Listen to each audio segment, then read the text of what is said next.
আমি ঠিক জানি না কেন আমাকে নিয়ে যাওয়া হচ্ছে। যেহেতু আমার এখানে প্রশাসন এসেছে এবং ওনারা বলেছে যে আমার বিরুদ্ধে ওয়ারেন্ট ইস্যু করা হয়েছে, যদিও তারা আমাকে ওয়ারেন্ট ইস্যুটা দেখাতে পারে নাই, কিন্তু আমি আইনের প্রতি শ্রদ্ধাশীল হয়ে আমি তাদের সাথে যাচ্ছি।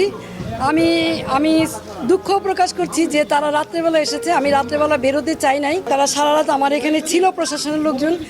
এই জন্য আমি দুঃখ প্রকাশ করছি যে আমি ওনাদের কষ্ট দিয়েছি। আপনারা দেখেছেন যে আমার মহল্লার লোকজন তারা এখানে সারা রাত অবস্থান নিয়েছে।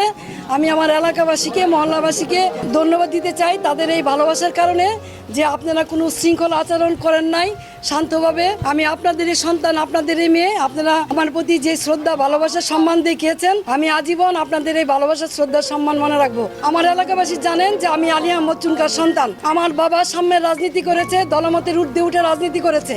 আমি আলী আহমদ চুনকার সন্তান। আমার যদি অপরাধ হয়ে থাকে জয় বাংলার, জয় বঙ্গবন্ধু বলার কারণে, তাহলে আমি সেই অপরাধী হতে চাই। এই জন্য যদি আমার বিচার হয় তাহলে বিচার হবে। কিন্তু নারায়ণগঞ্জ শহরে 21 বছর আপনাদেরকে আমি সেবা দিয়েছি, কোনোদিন কেউ বলতে পারবেন না দলের প্রতি আঘাত করেছি অথবা কাউকে আমি কোনো ধরনের বৈষম্য আচরণ করেছি।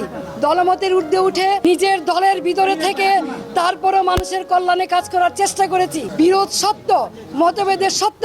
এই শহরের নারায়ণগঞ্জবাসীর জন্য এমন কোনো জায়গা নেই যেখানে প্রতিবাদ করি নাই।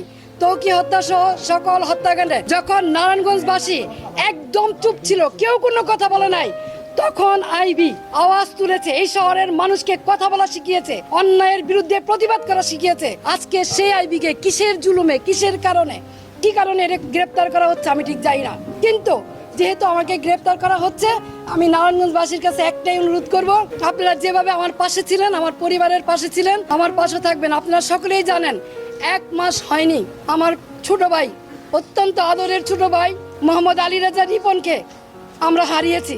আর সেই ভাইয়ের সুখ এখনো ভুলতে পাই নাই। 3টা ছোট ছোট বাচ্চা, নাবালক বাচ্চা, তার মাঝখান দিয়ে আমাকে এইভাবে অ্যারেস্ট করা হলো, যেখানে আমার বড় ভাই নাই, বোন নাই, আমি সবার বড়। 3টা ছোট ছোট বাচ্চা, এবং 1 মাস হয়নি আমার ভাই মারা গেছে, এবং ওদের মাও নাই। 4 বছর আগে ওদের মা মারা গেছে। এই অবস্থায় কি কারণে? আমি কি কোনো জুলুমবাজ? আমি কি হত্যা করেছি? আমি কি চাঁদাবাজি করেছি? আমি কি নারায়ণগঞ্জ শহরে এমন কোন রেকর্ড আমার আছে যে আমি কোনোদিন কোনো বিরোধী দলকে আঘাত করেছি? তাহলে কিসের জন্য, কি কারণে, কোন ষড়যন্ত্রের কারণে, কার স্বার্থে আমাকে অ্যারেস্ট করা হলো? আমিও প্রশাসনের কাছে জানতে চাই। বর্তমান যারা সরকার আছেন, সাম্যের কথা বলেছেন, বৈষম্যের বিরুদ্ধে আপনারা আন্দোলন করেছেন, সরকার হটিয়ে নতুন সরকার এসেছেন, তাহলে কি এই বৈষম্য? তাহলে অনেস্ট রাজনীতির, সততার কিসের মূল্যায়ন? আমি তো বাড়িতেই ছিলাম, আমি তো পালাই নেই, তাহলে এইভাবে আমাকে অ্যারেস্ট করতে হলো কেন? সেই জবাব জনগণের কাছে চাই, জনগণই দিবে ইনশাল্লাহ।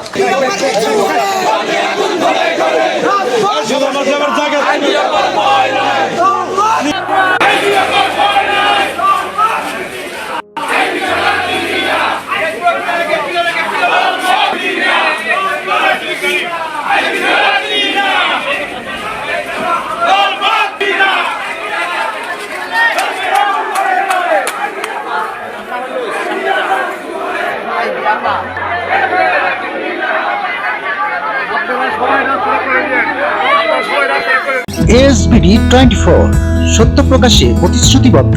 চ্যানেলটি সাবস্ক্রাইব করুন।